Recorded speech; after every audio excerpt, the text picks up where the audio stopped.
Donc là, on parle de météo. Hein. Ouais. C'est à géométrie variable maintenant. Le réchauffement climatique, on le ressent beaucoup plus là-bas que n'importe où. L'hiver, on passe de moins 30 où tu as un ressenti qui peut aller jusqu'à moins 70 à cause du vent. Wow. À des pics de chaleur l'été. Hein. Donc maintenant, on brise des records de chaleur tous les étés. Je pense que là, cette année, le pic de chaleur, c'était à plus de 22 degrés, 24 degrés peut-être, un truc comme ça. Ouais. Ce qui, j'imagine, est très chaud pour... Beaucoup trop chaud, ouais. Beaucoup trop chaud. Et l'hiver dure, c'est de quand à quand à peu près? On peut dire de novembre jusqu'à fin mai. T'as quand même beaucoup de neige un peu partout. Ce qu'on appelle le printemps en France, par exemple, c'est l'hiver avec de la lumière, en fait. Ça, D'accord. on appelle ça le printemps.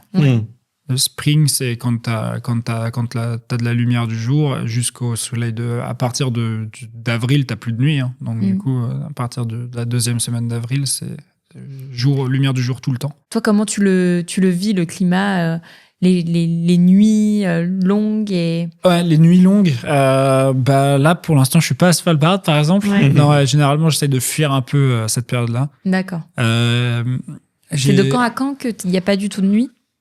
Qu'il n'y a pas du tout de nuit ou de pas jour, du tout de jour. pardon. Donc là, en hiver, la Murkétise, la nuit polaire, c'est on va dire, la première semaine à la fin de la première semaine de novembre, t'as vraiment plus aucune, ne serait-ce que lueur lointaine de lumière du jour, quoi. Mais tu commences déjà à ne plus avoir de soleil à partir de mi-octobre. T'as que l'horizon, la lumière du soleil qui vient de sous l'horizon, et ça diminue très vite. Tu perds plus de 20 minutes de jour de daylight, de lumière du jour par jour. Donc du coup, ça diminue très très vite. Et ensuite, tu commences à avoir un semblant de crépuscule, on va dire, c'est ça. en mi-février. Là, généralement, je pars en vacances. Je pars en vacances généralement on va dire de novembre à janvier. Parce que du coup, la saison où il y a plein de touristes, c'est de quand à quand?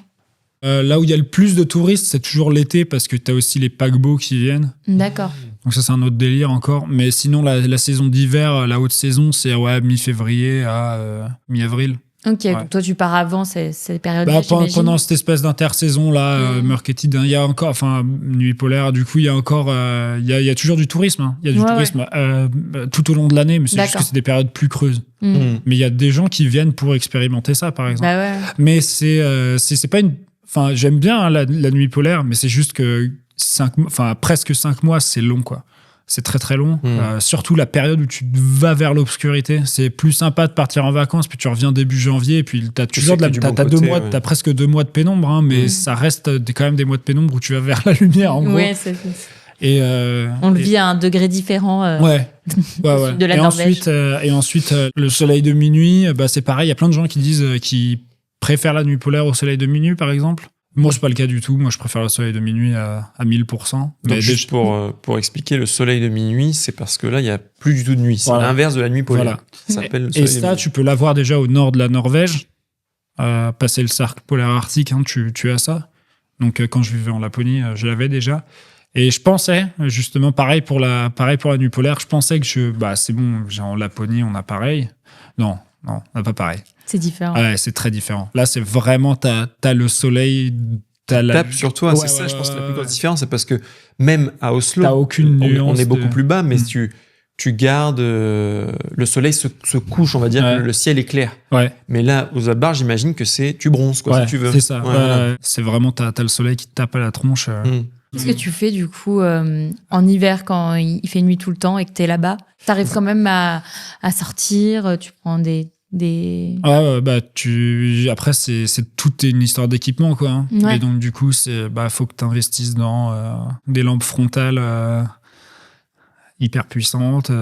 Tu pars entraîner les chiens. Tu bosses toujours. Donc, du coup, tu t'emmènes les gens faire des excursions en motoneige. Hein. Il y a des phares sur les motoneiges. Donc, l'expérience est différente. Et quand tu travailles pas? Ça dépend des gens. Il y en a qui aiment bien aller faire du ski sur les glaciers. Moi, j'aime bien les jeux vidéo. Hein, donc, non, mais voilà, quoi, je caricature un peu. Mais... Froid. Très froid, cette période-là. En fait, ça dépend du vent, surtout. Hein.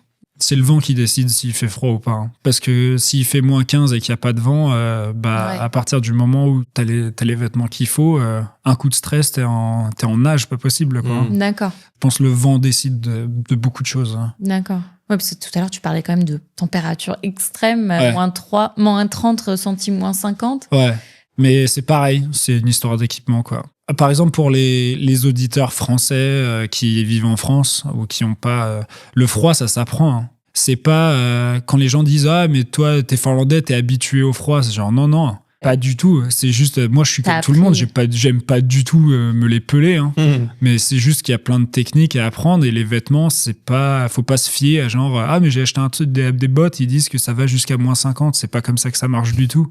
Parce que ton corps, il produit de la chaleur, mais il produit une chaleur différente si tu es en activité ou pas. Donc, si tu es assis sur une motoneige, tu vas pas avoir de blood flow. Si tu es en ski, tu es en mouvement perpétuel. Ton corps, il va produire de la chaleur. Donc, tu vas pas mettre les mêmes vêtements en fonction de ce que tu fais.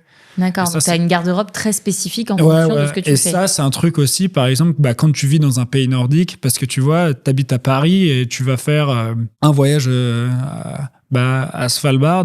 Tu te dis, ah putain, mais une parka à 1500 balles. Mais c'est genre, ouais, mais parce que c'est pour un voyage, généralement, tu vois, les tour providers, tu vas faire de la motoneige, ils vont te filer tout ce qu'il faut. Donc, investis pas dans une parka à 1500 balles quand t'habites à Paris, investis dans des sous-vêtements thermiques en laine mérino qui coûtent cher aussi. Ils vont pas te le donner. Moi, par exemple, j'ai des doigts de pied déglingués parce que je me suis chopé des engelures tellement de fois au doigt de pied. C'est le premier truc qui frise chez moi. Okay. Et quand j'ai fait ma formation, par exemple, j'ai appris un lifesaver là-dedans. Mettez jamais plus de 2 paires de chaussettes, c'est une connerie pas possible. Faut que ce soit que de la laine. Donc, des fois, on peut lire de la soie, des trucs. Moi, je dis de la laine mérino. Ouais, de la laine mérino pour une première chaussette qui est fine, un peu comme ce que je porte là. Et ensuite, essayer de trouver les trucs avec des grosses mailles. D'accord. Soit tricotés à la main. Surcouche en grosse maille. Et entre les deux, vous mettez un sac plastique. Mais et ça, ça fait toute la nuit. Mais oui, ça doit tenir hyper chaud, ça. En fait, le truc, c'est que ton pied, il va transpirer. Peu importe ce que tu fais. Surtout au début, quand tu t'équipes, tu vas foutre ton pied dans une botte hyper chaude, donc il va transpirer. Et toute cette transpiration, elle va rester dans la godasse. Et quand tu vas être dehors pendant 4 heures ça va commencer à devenir très froid là-dedans. Donc, quand tu mets le sac plastique, en fait, c'est une barrière de vapeur. Donc, en fait, toute ta transpiration, elle reste à l'intérieur du sac plastique. Elle va pas dans la chaussure. Et par contre, tu as une très bonne couche d'isolation. Isolante par-dessus. Ouais. Par-dessus. Donc, du coup, tu restes au chaud bien plus longtemps. Mais j'adore, parce que moi, j'ai tout le temps froid aux extrémités. T'as des tips pour les mains? Surtout moi en tant que photographe, parce que quand il fait moins 20, très souvent, tu peux pas avoir des grosses moufles, des trucs. Ouais. Donc, c'est toujours... les mains, j'utilise des chaufferettes chimiques. Donc, tu mets une petite paire de gants avec des chaufferettes dans des gants. Ouais, quand je fais de la photo, ouais. Sinon, si je fais de la motoneige, j'ai une seule paire de gants. Après, la motoneige, les poignées sont chauffantes, c'est différent. Mais c'est pareil, ouais, j'ai une tendance à avoir froid aux doigts assez facilement aussi. Mais les moufles, et sans sous-gants. Sans sous-gants. Ouais, parce qu'un sous-gant, en fait, ça va tuer la communication des doigts entre eux par la peau.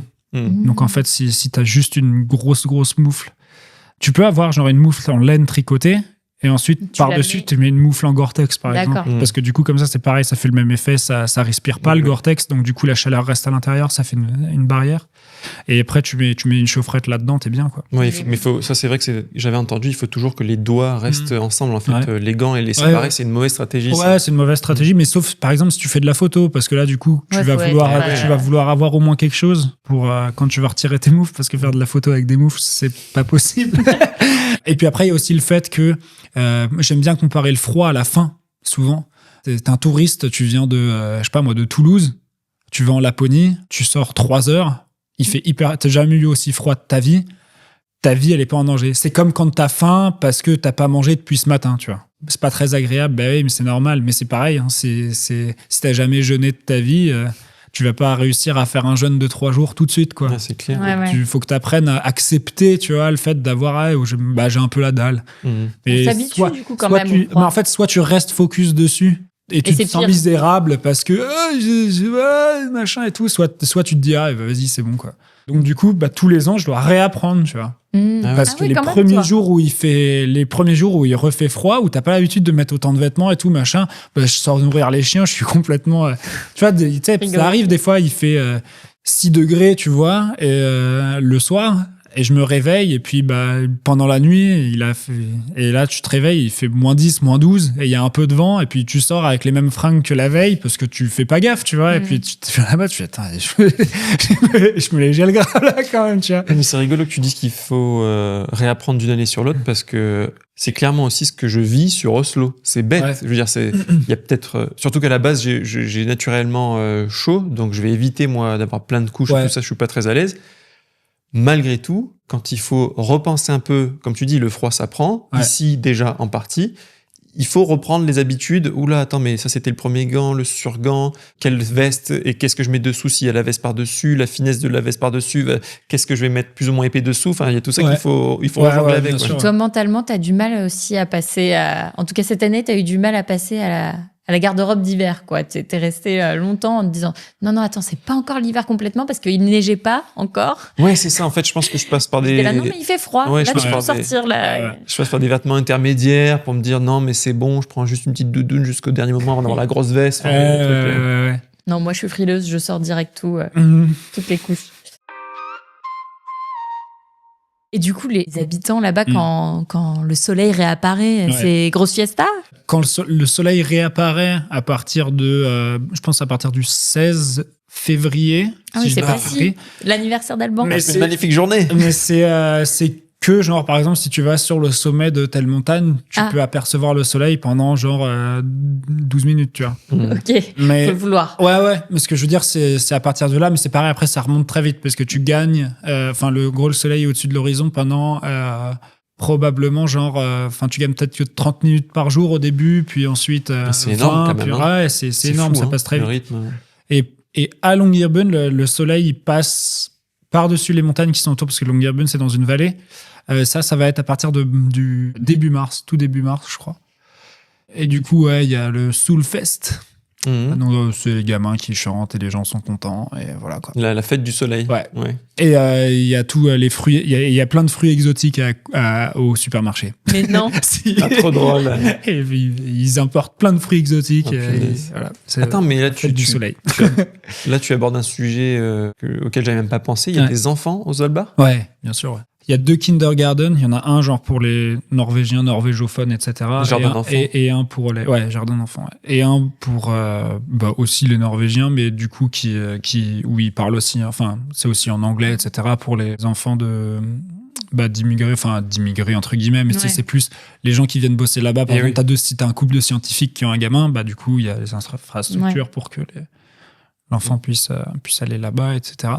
Et tu peux, en vrai, on en discutait avec des amis, un enfant qui naît, bon, tu peux pas naître à Svalbard, mais un enfant qui naît et puis qui retourne à Svalbard peut rester là-bas toute sa vie, en fait. Parce que oui, tu disais qu'il y a Parce qu'en fait, il y a kindergarten, maternelle, ça existe pas en Norvège, mais en fait, c'est voilà, quoi, c'est jardin d'enfants jusqu'au primaire, ouais. T'as primaire, collège, lycée, et t'as l'université après. Donc, du coup, en fait, tu pourrais faire toute ta life là-bas. Après, généralement, c'est pas ce qui se fait. Hein. Généralement, surtout les Norvégiens, au lycée, c'est très souvent des Norvégiens, hein, mais donc, du coup, ils ont de la famille au mainland. Donc, du coup, ils vont chez la tante ou chez l'oncle ou quelque chose comme ça, et puis ils font leur lycée au mainland, très souvent parce que les enfants veulent. Il y a 2 questions justement que j'aimerais aussi te poser. Une que j'ai sur le bout des lèvres depuis tout à l'heure, mais que j'ai pas encore réussi à te demander, c'est est-ce que tu te balades avec un fusil ? Ouais. Et la deuxième, c'est comment se passent les nuits polaires, donc les jours où tu n'as pas de jour, où il fait nuit tout le temps. Alors, est-ce que je me balade avec un fusil? Pas quand je veux faire mes courses, etc. Hein. Donc, quand tu es dans l'enceinte de la ville, t'as absolument pas besoin d'être armé. Donc, t'es sous la protection de la police, en fait. Hein. Donc, du coup, voilà. Est-ce que tu peux préciser pourquoi tu as besoin d'être protégé? Parce que là, on pourrait se dire, mais il y a des voyous partout. Parce que c'est le Far West. Non, je déconne. Parce que justement, on disait qu'il n'y avait pas de criminalité. Alors, ouais. Pourquoi? Non, donc c'est Polar Bear Safety. C'est à cause des ours polaires, ouais. Mais du coup, c'est pareil. Hein, la loi, elle dit pas que tu dois avoir un fusil pour sortir à la ville. La loi, elle dit que tu dois avoir un scaring device. Donc Ok. Belle-mère.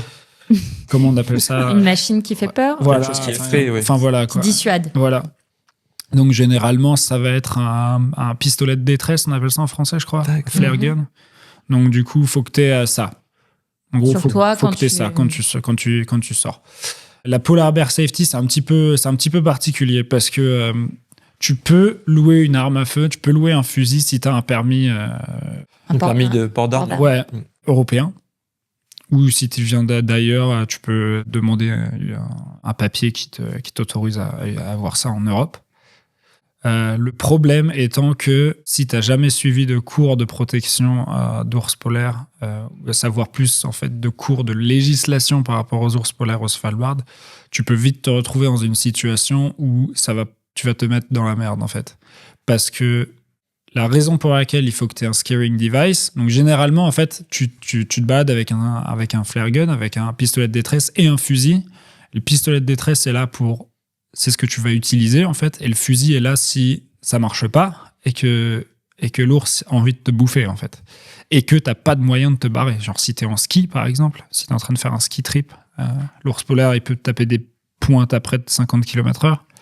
Donc du coup s'il te charge, bah a priori t'iras pas plus vite en ski. Donc là du coup peut-être que tu vas devoir, si c'est lui ou toi, généralement tu vas choisir toi. Mais donc, du coup. Parce que la fusée de détresse, c'est censé leur faire ouais, peur. bien sûr. Bah, le bang, c'est ce qui est censé leur faire peur, mais ça marche pas avec tous les ours. Donc, du coup, en fait, c'est pour ça il y a une zone grise, parce qu'en fait, techniquement, si t'abats un ours, il va y avoir une enquête de mener. S'ils découvrent que tu avais un moyen de faire autrement, là, les emmerdes, elles vont commencer. Ce qui est très bien. Ce qui est très, très bien. Je suis complètement pour ça. Mais en fait, le truc, c'est pour ça que généralement, quand on a des touristes qui nous disent « Ah, mais moi, j'ai un permis de port d'armes, je pourrais louer une arme et je peux me démerder. » C'est genre « Tu peux, mais c'est vraiment pas ce qu'on recommande, quoi. » Ouais, c'est très réglementé. Et tu peux te retrouver en prison si jamais. Ouais, le maximum, c'est... en gros, la sentence maximum, ou du moins ce qui m'est, je crois que c'est la même pour... si tu tues une personne en Norvège, je crois que c'est 24 ou 28 ans de prison, je sais plus c'est quoi la sentence maximale, mais du coup tu peux aller jusqu'à ça si tu tues un ours sans raison quoi, sans motif valable. Mais en gros, si tu veux, par exemple moi qui ai une licence de guide, etc., si je guide un groupe en ski et que voilà il y a un ours qui nous trace, généralement de toute manière ils vont jamais juste venir et te charger comme ça. Ça peut arriver, mais c'est rare. Mais bon, du coup, t'as un ours qui te trace comme ça. La meilleure chose à faire, c'est déjà tu gardes un bon œil dessus, tu vois quelle distance il est, et puis si tu le vois qui se rapproche, tu essayes de le faire flipper. Tu vois si ça marche ou pas. Moi, ça m'est jamais arrivé, mais j'ai des amis, un ami justement à qui c'était arrivé en ski trip, ils avaient un ours comme ça, donc ils ont appelé. En gros, ils étaient deux guides. Il y en a un, le premier truc qu'il fait, c'est il prend le téléphone satellite, il appelle les autorités. On est là, il y a un ours. Est-ce que vous venez nous chercher en hélico? Qu'est-ce qu'on fait quoi? Donc du coup, non, on vient pas vous chercher. Ok, mais donc du coup, les autorités ont l'info, donc là déjà la responsabilité, elle est déjà un petit peu en marge. Ensuite, ils essayent de l'effrayer quand l'ours il se rapproche trop. Donc l'ours, il prend un peu de distance, mais il reste quand même dans le coin, quoi. Et donc du coup, au bout de 2 heures, avoir un ours qui leur rôdait autour, ils ont appelé et ils ont dit là le problème c'est que si vous venez pas, nous on a 4 touristes avec nous, il y a un ours qui va finir par mourir et personne veut ça quoi. Donc du coup les autorités sont venues le chercher. Ok, heureusement. Mais toi du coup dans ta formation, t'as eu un peu la checklist. T'as beaucoup de choses, t'as la checklist, mais après la checklist c'est pareil, tu peux jamais tout faire by the book. En gros, c'est un peu compliqué, mais du coup en fait t'as plus une idée en fait du respect à avoir par rapport à certaines situations. De comprendre certains comportements aussi peut-être de l'animal et voir. Carrément. Mais ça, c'est encore une autre chose. Ça, c'est encore autre chose. Parce que t'as beaucoup de gens qui disent les ours polaires ci, les ours polaires ça, mais en fait, au final, c'est que des trucs qu'ils ont entendus répéter, déformés, etc., etc. Tu sais jamais vraiment trop. C'est toujours à prendre avec des pincettes. Et puis, quand tu parles de trucs comme ça, les gens aussi, ils aiment bien être importants. Donc, du coup, ils aiment bien s'inventer des trucs ou inventer des trucs. Mais moi, ce que j'aime bien dire aux touristes à chaque fois, surtout quand tu fais des photos, des trucs comme ça, c'est tout le temps, en fait, mettre en... Il y a un grand respect de la faune. Ouais, à avoir. qui est pas toujours respecté par tout le monde, mais il y a un grand respect à avoir. Toi, tu t'es jamais retrouvé face à un ours, du coup? Si. Non, enfin, je veux dire en situation de danger. Si. Si. Ouais, bien sûr. Ouais. Nous, on était à une cabine sur un fjord au nord du fjord système où on est. Et t'as toujours un cabin book. Un livre d'or. Huttebook, ouais. Et du coup, c'est très norvégien, ça. Ils aiment bien lire qui a été là, ce qu'ils ont écrit, etc., etc. Donc ma copine, à chaque fois, elle adore faire ça. Et elle me fait il y avait des renards arctiques et tout autour. Donc c'était pendant l'été et tout. Elle fait faut qu'on ouvre les yeux, peut-être qu'on va voir des renards et tout. Donc c'est cool. Et on avait décidé de faire une petite rando depuis la cabine pendant la journée et puis de revenir. Et c'est hyper vallonné. Donc du coup, c'est pas un terrain flat où tu vois nécessairement tout ce qui se passe. Et donc du coup, il y avait un petit lit de rivière en fait, et puis on voit plein d'oiseaux se barrer. Et donc du coup, on se dit ça doit être les renards qui ont fait peur aux oiseaux. Et on avait un de nos chiens avec nous, et le chien qui devient bien agité quoi. Ma copine elle prend les jumelles et tout, puis elle le regarde. Donc là, vous êtes tous les deux avec un chien dehors au milieu de nulle part et proche quand même de ce chalet. Ouais. Okay. Ouais, là on était encore proche, ouais. Ouais. Et donc là elle regarde, elle fait ouais. Et je fais c'est renard. Ouais, c'est un ours. Et donc du coup on fait merde. Donc du coup on regarde, puis il était loin, hein. Il était à peut-être je sais pas moi, plusieurs centaines de mètres quoi, mais je regarde, je vois pas, et puis à un moment je vois le dos entre deux bosses dans le paysage quoi. Et puis je fais ok. Et puis on le voit remonter le lit de rivière et puis marcher. Et donc là, vous n'avez pas peur pour l'instant? Et le vent, non, pas. On prend le flare gun déjà, quoi. On le charge et puis on regarde, quoi. Puis on n'est pas loin, donc on a le fusil qui est prêt, de toute façon qui est à demi chargé. Et là, le vent, en fait, il est juste dos à nous, donc en direction de l'ours, quoi. Et là, on voit l'ours s'arrêter, tourner la tête vers nous et se lever, en fait, sur ses deux pattes arrière, quoi. Salut. Et renifler. Et bim, il se remet à quatre pattes et il commence à marcher droit dans notre direction, quoi. Et donc là, on a attendu, quoi, peut-être genre 5 secondes qu'il soit un tout petit peu plus proche. Tu l'évaluerais à quelle distance, là, à peu près? Je sais pas, 200 mètres. Ouais, ça va vite, quoi. Quand tu sais que ouais, non. Et puis surtout, il se déplace très, très vite. Parce qu'en fait, quand tu regardes une vallée, les vallées sont immenses. Donc, quelque chose qui, toi, te mettrait 15 minutes à marcher, eux, en peut-être 3 minutes, c'est fait. Donc, les pas, ils se déplacent très vite. Moi, j'avais le fusil, et puis elle shoot un flare en l'air, quoi. Une fusée, quoi. Et là, il se barre en courant direct. Et là, ma copine, elle fait merde. Je fais quoi? Elle fait je l'envoie vers le glacier, donc il va revenir. Mais en fait, finalement, il a commencé à partir vers le glacier. Et en fait, il a fait un énorme détour pour bien nous contourner. Et puis ensuite, il est parti dans une autre vallée. Donc ça a quand même suffi au final. Ouais. On a eu de la chance là-dessus parce que celui-ci était facilement effrayé. Et puis c'est pareil, c'est très réglementé. T'as pas le droit de te trimballer en motoneige sur un fjord gelé, de regarder avec tes jumelles, trouver un phoque et puis de tirer depuis la selle de ta motoneige. Hein. Si t'es chopé à faire ça par un hélico, tu vas perdre ta licence de chasse. Et puis la chasse, c'est assez populaire en Norvège quand même. C'est très différent de la chasse en France, hein.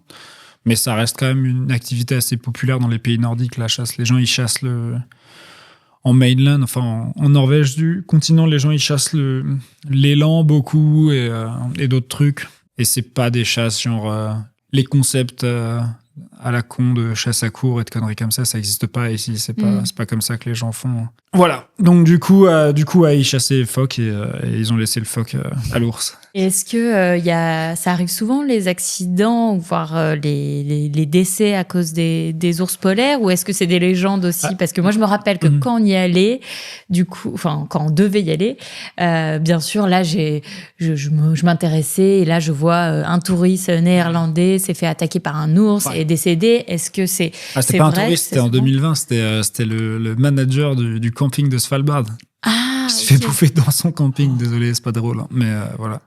Est-ce que tu sais combien de personnes sont mortes tuées par des ours polaires depuis que la chasse est interdite? Faudra fact-checker, mais je crois que c'est 8. C'est depuis quand qu'elle est interdite? 79. Ah oui. Ouais, donc il y en a quand même pas beaucoup. Et tu sais combien d'ours ont été tués depuis que la chasse est interdite? Parce que quand un ours tue quelqu'un, cet ours, il va être tué. Ah mince, c'est obligatoire. Pas pour des histoires de vendetta, mais pour des histoires que si l'ours a appris que les humains égale truc Nourriture, chassable, ouais. bah il va recommencer. Bah, du coup, minimum 8. Moi, je crois que c'est un peu plus de 200. Hein. Eh oui. Ok. C'est quand même un peu triste. Là, ils ont mis des nouvelles lois, donc t'as pas le droit de t'approcher des ours à plus proche de 500 mètres et 300 mètres à certaines périodes. Et toi, quand tu as des groupes de touristes, vous allez.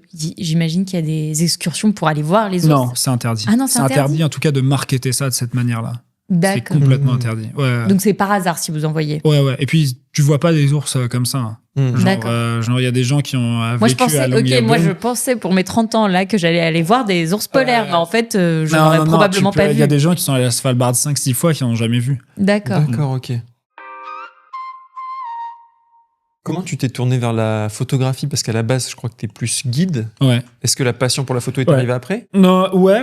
Enfin, pendant. La photo animalière, ça a vraiment commencé quand je suis arrivé à Svalbard. Ouais.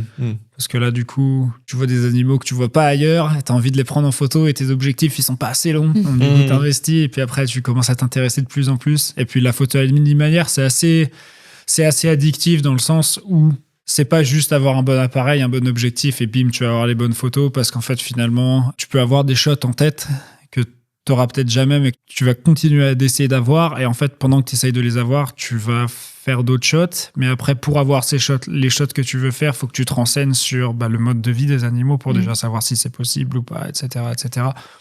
Finalement, tu deviens presque un peu spécialisé dans ce que t'es pris dans une spirale. Voilà. Et ensuite, tu lis beaucoup, tu te renseignes. Puis à Svalbard, le truc qui est cool, c'est qu'il y a l'université. Il y a beaucoup des chercheurs en biologie, enfin je sais pas comment, voilà, donc du coup qui sont spécialisés dans tel ou tel animal. Et puis souvent quand ils font des conférences, ils vont les faire en anglais. Et donc du coup c'est très souvent accessible au public. T'as pas besoin d'être un étudiant pour aller voir, en tout cas certaines conférences. Il y a quand même beaucoup de ressources et de connaissances à portée de main.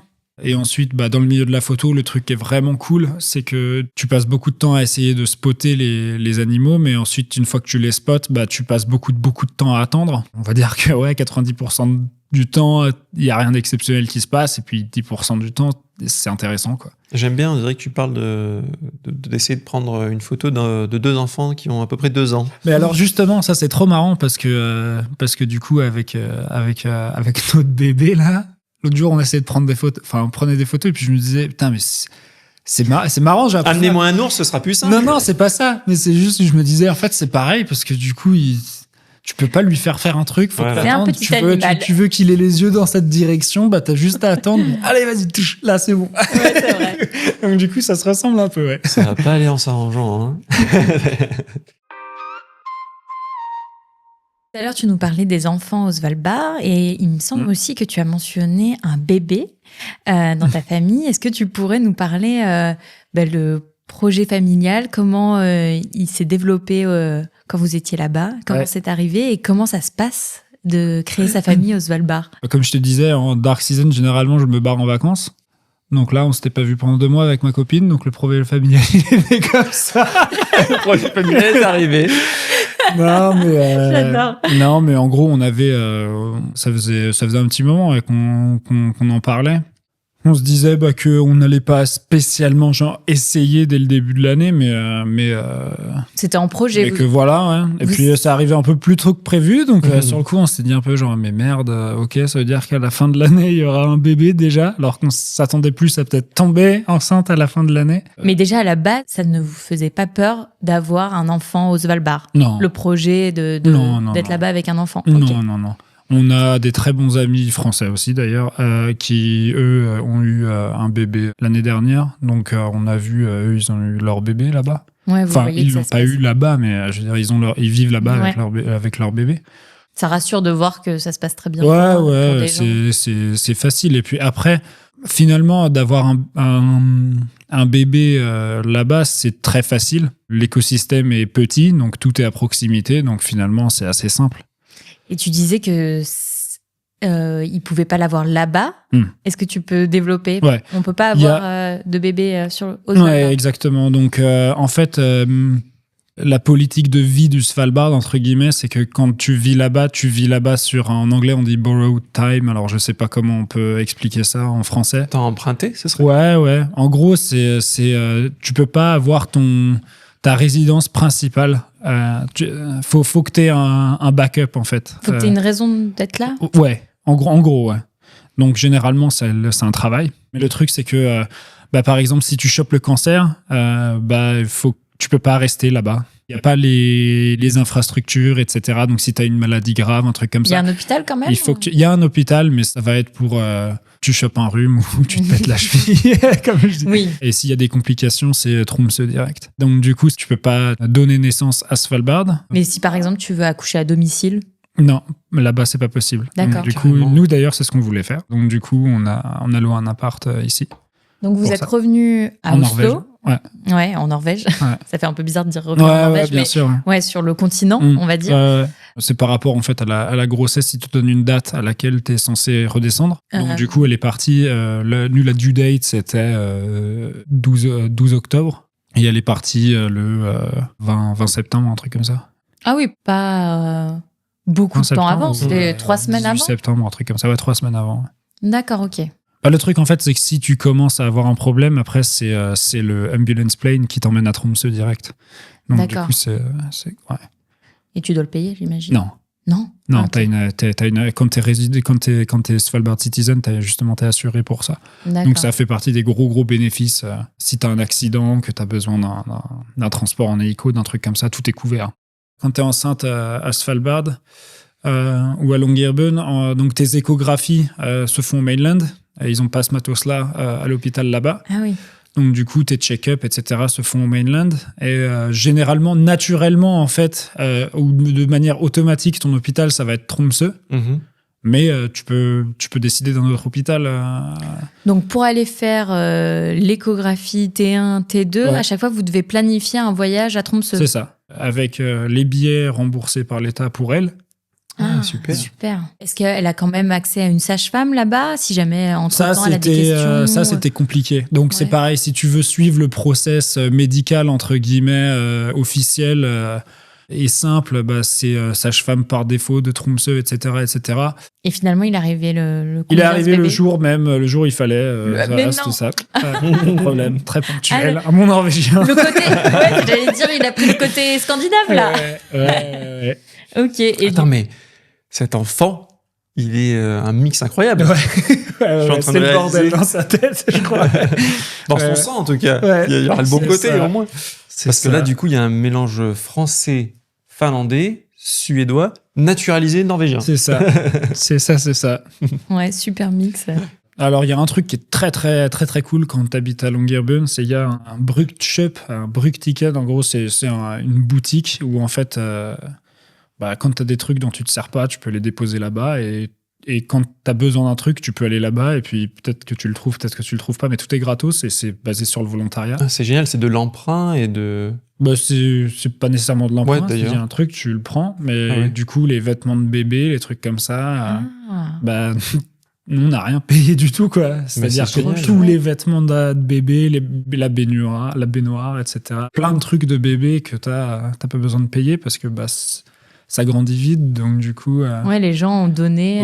c'est sympa parce que tu as quand même au moins moins peut-être sur l'aspect social, mais au moins sur ça, tu as le sens de la communauté au final. À fond. Ça, c'est cool, à fond, carrément. Carrément. Et puis après, je sais que pour les nouveaux parents, il y a des rendez-vous, etc. Et puis surtout, après, tu vois, ça dépend des années un peu, parce que tu as des années où tu as plus de bébés et tu as des années où tu en as moins. Là, nous, on savait pas, mais en fait, on a surfé sur une trend. Apparemment, cette année, c'est plein de bébés. Donc du coup, il y aura plein d'autres jeunes parents aussi. Donc ça, c'est sympa. Vous allez peut-être Ouais. nouer de nouveaux liens parce que nous, ça a été carrément notre expérience.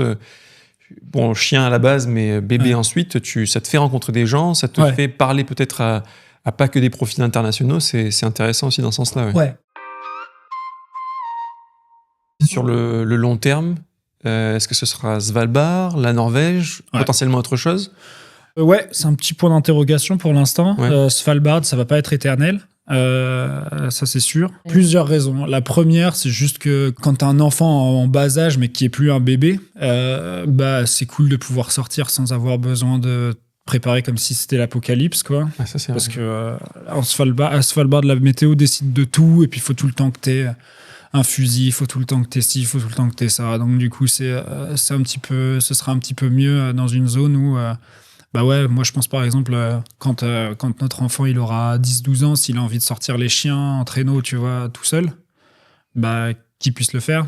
Parce que là-bas, du coup, il faut être accompagné par un adulte armé. Donc du coup, il y a pas mal de... Je pense qu'un un enfant, surtout un ado, en fait, tu peux avoir beaucoup de limites en fait très vite de par l'endroit. Donc ça, c'est la première raison. Et la deuxième raison, c'est l'enfer de l'immobilier à Svalbard. C'est très, très compliqué de pouvoir avoir un logement correct là-bas. Tu sais à quoi c'est dû? La première raison, c'est que forcément, c'est un endroit un peu spécial. Donc, c'est très restreint au niveau de la construction.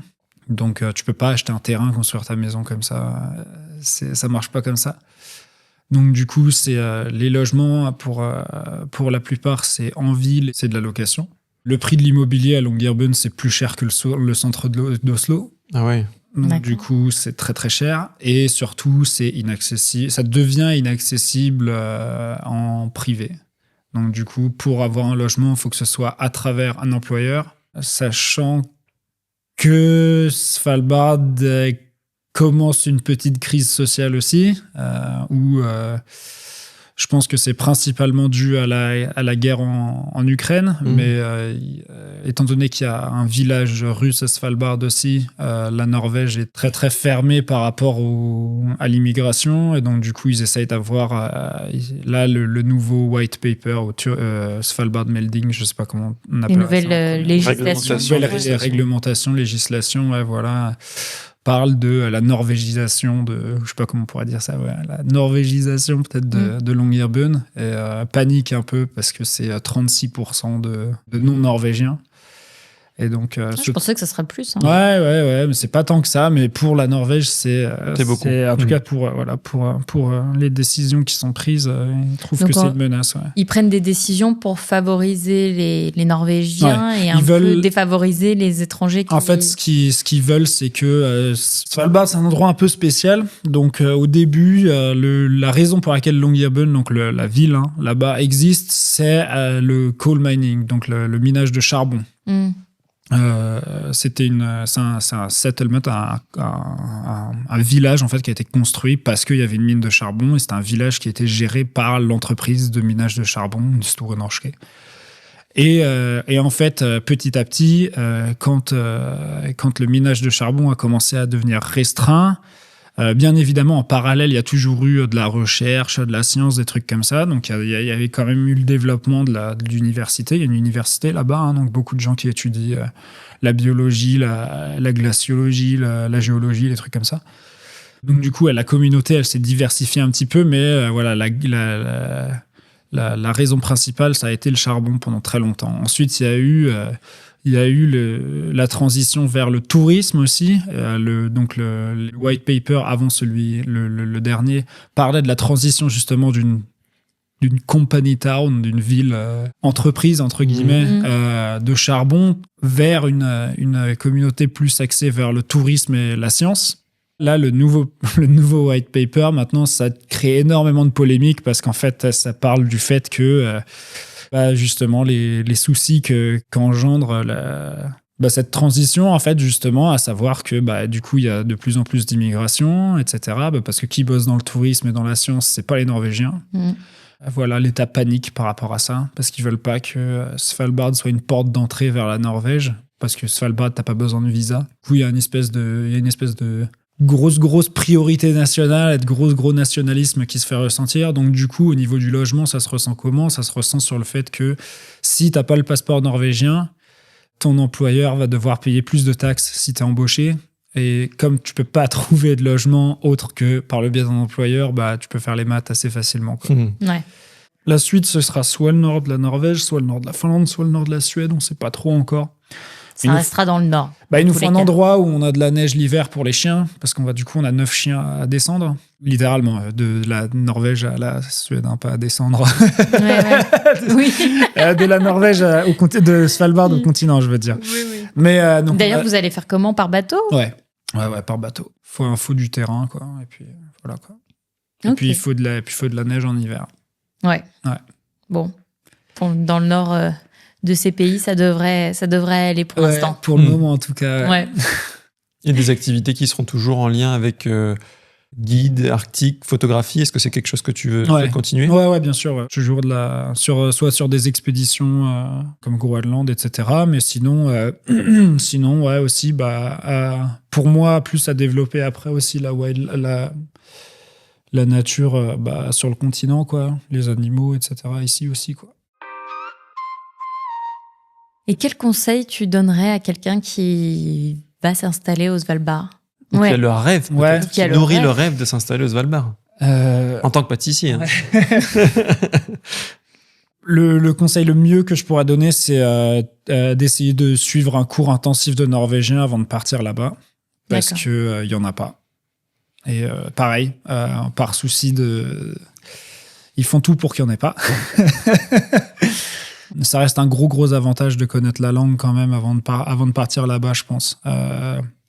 Par souci d'intégration et aussi d'opportunité. Parce qu'il y a quand même beaucoup de jobs où le fait de parler norvégien, ça va te donner la possibilité de l'avoir, tout simplement. C'est pareil, si tu demandes certaines faveurs à certains organismes, si tu le demandes en norvégien, au moins on te répondra. Donc, peut-être ça. Et ensuite aussi, bien réfléchir aux raisons pour lesquelles y aller, quoi.